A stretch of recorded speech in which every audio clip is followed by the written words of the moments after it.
Ek weet nie waar ons eintlik moet begin nie. Ek kan nie onthou wat gebeur het toe ek gebore is. Al wat ek weet is dat die verpleegster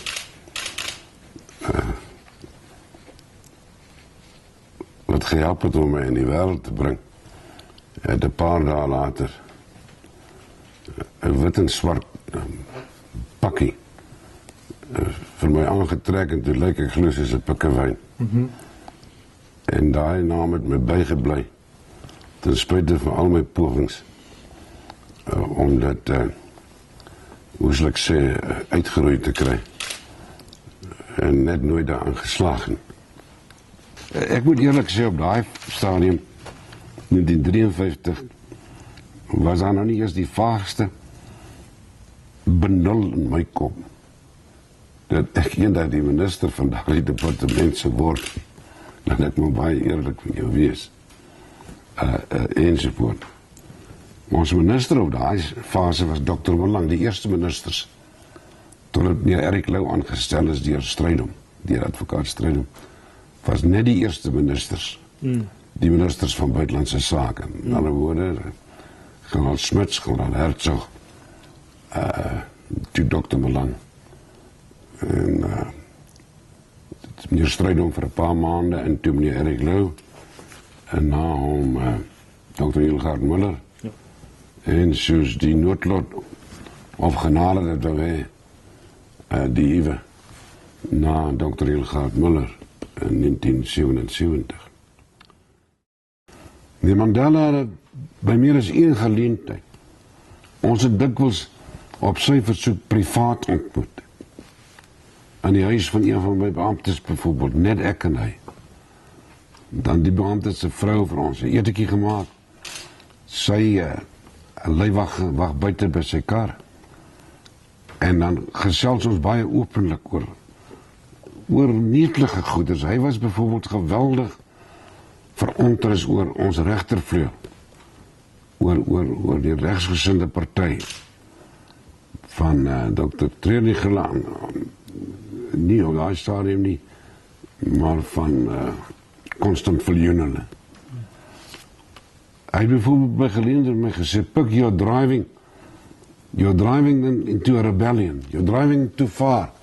Wat jy nou die amper ironiese posisie het van die minister van Buitelandse Sake, wat vir die president van die ANC sê, ons kan nie anders nie, want as hulle wen, dan moet julle met hulle onderhandel, en hulle sal nooit met julle onderhandel nie.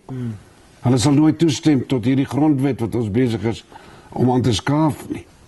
En tog was hy bekommerd daaroor. By meer as een geleentheid. Hy het by meer as een geleentheid beaamd oor my, veral na ons die charter van Fundamental, die Bill of Rights, aanvaar het, dat hy gesê, we'll build our future, this is our foundation. En met daardie fondasie gaan daar nie gepeter word nie, anders dit stort die gebou in duie, het hy by geleentheid gesê. Hulle weet dit. Toe die ANC begin met hulle swart ekonomiese bemagtigingswetgewing, het rapporte verslag gepubliseer waarin ek sou gesê het, die ANC het vir ons gelieg oor swart ekonomiese bemagtiging, en as ons geweet het hoe hulle dit sou hanteer, sou daar nooit 'n grondwet tot stand gekom het nie. Toe Mbeki 'n taamlike hoe sal ek sê betuchtigingsbrief vir my geskryf. Ek het hom daarop geantwoord en hom daarop gewys dat dit is so, en hy weet dit is so.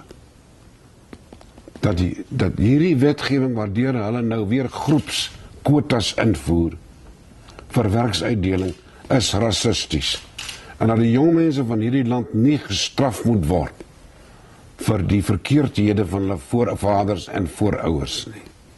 En dat dit onbillik en onregverdig is. Ek het daarna gegaan na meneer de Klerk toe. Hy het ons by hom byeengeroep vir my, Vir Leon Wessels was by, David de Villiers was by, selfs Rolf Meyer was by, dink ek, by geleentheid, Chris Visser, en ons het saam besluit, ons wil vir Mbeki gaan sien.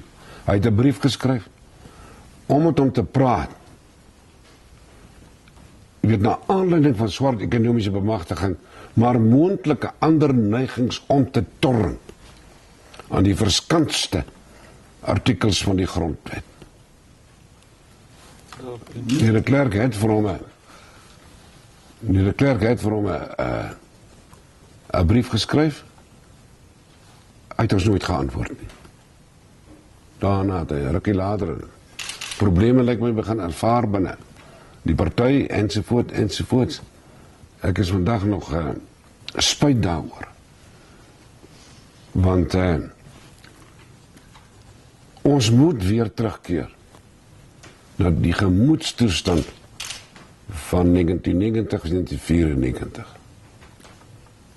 Toe ons wat vyande was vir mekaar, die verdelingsstroom kon oorbrug. Ons kon die Rubicon oorsteek. In die eerste jare van meneer Mandela se bestuur het daar nie sulke probleme ontstaan.